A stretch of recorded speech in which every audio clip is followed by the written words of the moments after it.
Hello snowboarders of the internet, I'm your host Avran LeFeber, and in this video we're going to be reviewing the 2022 Capita Black Snowboard of Death.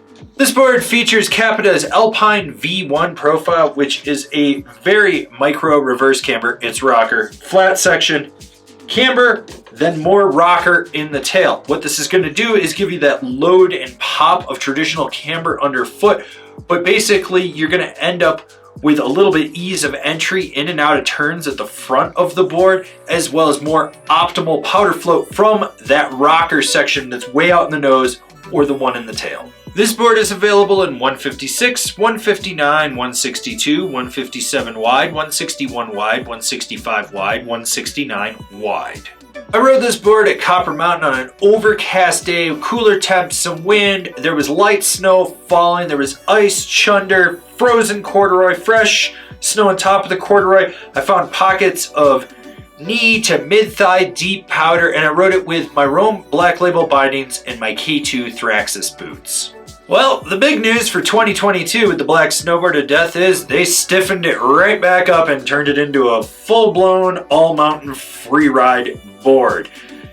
They stiffened it up drastically. So what you get here is slightly softer nose that stiffens up midway to the front insert pack, and it just progressively gets stiffer through the tail. There's a little bit of torsional flex, not a crazy amount. Now, if you're one of those guys that likes to just charge into rutted out terrain and hope that your board won't let you feel anything, good news! This is a board that does that.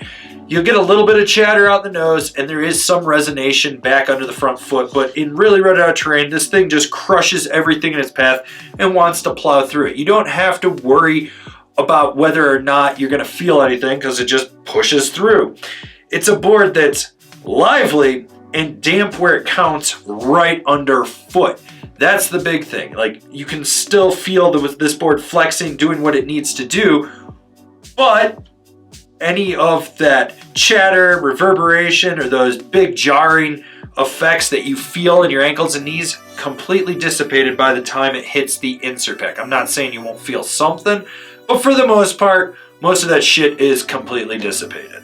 You're going to have to load the camber section of this board up to get it to pop, and by loaded up, I mean you're going to be putting a lot of downward pressure into it, and when you do snap with this board, it's not the snappiest thing out there. It's got enough to get the job done, but because of how hard it is to load it up and how much effort you're putting in, I feel like it just dissipates that energy. You don't get that reaction out of it to get the most snap. Do you like a workout when you butter? You do? Good. This is the board for you. You want to get your weight way out over the nose and really press into it to get it to engage, and it's going to fight you the whole time. You're going to feel it. And with the tail, you want more speed and you want to do a bit of a wheelie to get into it, because when you get sideways, that thing gets a little soggy and wants to clamp back down on the ground because, well, as I've already said, this is a stiff, like, all-mountain freeride board. So while they did change this board for 2022, it still retains all the nuances it had with how it carves. It's quick and nimble edge to edge. It's one of those boards that you steer outside the front foot, and then as you're transitioning through that arc of the carve, you can disengage that front foot, let the death grip between the feet take over, and steer it from there back, allowing you to do a deeper, more aggressive carve. This is a board that's great at short, tight, quick carves, long, hard, drawn out ones, deep Euro carves, everything in between. There's a subtle finesse in how you engage this board and how it actually transitions and how you want to steer it. It's nice because it doesn't make you fully dominant from the back foot. You can still keep it locked in under the front foot, but slowly disengage it, allowing that center to take over as you flex into it from the back and slingshot you in and out of turns. So who's this board for? The hard-charging freeride guy. Last year I said the 2021 version of the Black Snowboard of Death was the best ever. I stand behind that. That was a board that was more approachable. It really fit into the marketing. It rode well. It was great. This one, they stiffened it up, but it still retains that edge control of it. Now, that's going to allow this to resonate more with those free ride guys that want something like this.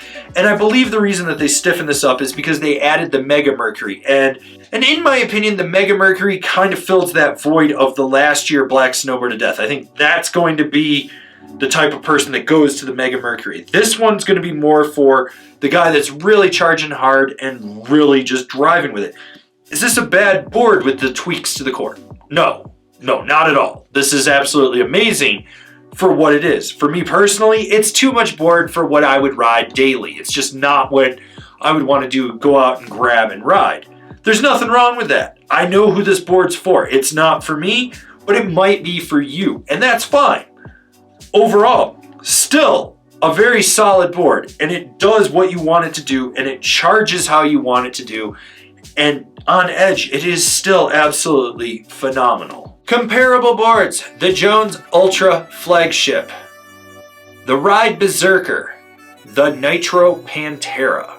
Binding recommendations for this board: the Union Atlas, the Now Drives, the Rome Cleaver. This has been my review of the Capita Black Snowboard of Death. Do you agree? Do you disagree? Do you own one? Are you going to buy one? Leave me a comment down below. Let's have a conversation about this snowboard. If you're new here, remember to subscribe, click the bell, get those notifications. That way you're not missing any of the videos we got coming out for all you snowboarders of the internet. And if you really like what we're doing over here and you want to support us further and you just want to see us grow out what we're capable of doing, swing on over to Angry Snowboarder VIP and become a member. I could tell you more here, but I got a video over there that explains it so much better.